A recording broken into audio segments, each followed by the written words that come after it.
नमस्कार विद्यार्थी मित्रांनो, आज आपण या व्हिडिओमध्ये पॅरिसमध्ये झालेल्या पॅराऑलिम्पिक याबद्दल विशेष माहिती जाणून घेऊ. ऑलिम्पिक गेम याबद्दल तर सर्वांनाच माहिती आहे. आपला व्हिडिओ ही त्या विषयावर आहे, परंतु पॅराऑलिम्पिक म्हणजे काय हे थोडक्यात जाणून घेऊ.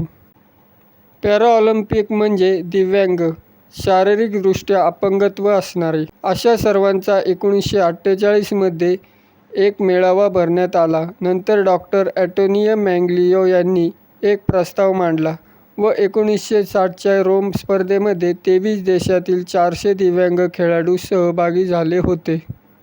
पॅरा ॲथलीटची अपंगत्वाची विविधता पाहता 10 प्रकारच्या कॅटेगरीमध्ये विभाजन केले जाते.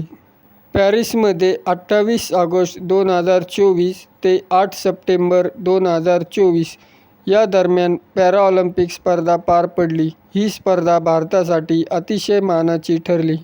या स्पर्धेमध्ये भारताचे 84 खेळाडू 12 प्रकारच्या खेळामध्ये सहभागी झाले होते. भारतीय खेळाडूंनी यामध्ये तब्बल 29 पदक जिंकले. 7 सुवर्ण, 9 रौप्य, सिल्वर, 13 कांस्य, ब्रॉन्झ पदक जिंकले आणि भारत 18व्या क्रमांकावर आहे. 17 पदके ॲथलीट्समध्ये मिळाली. 4 गोल्ड, 6 सिल्वर, 7 ब्रॉन्झ तसेच एकूण 38 ॲथलीट होते.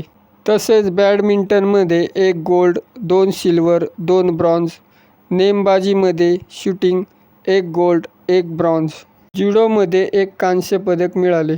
1972 मध्ये भारताने प्रथमच पॅराऑलिम्पिक स्पर्धेत भाग घेतला होता आणि त्यामध्ये 12 पदक मिळाले होते.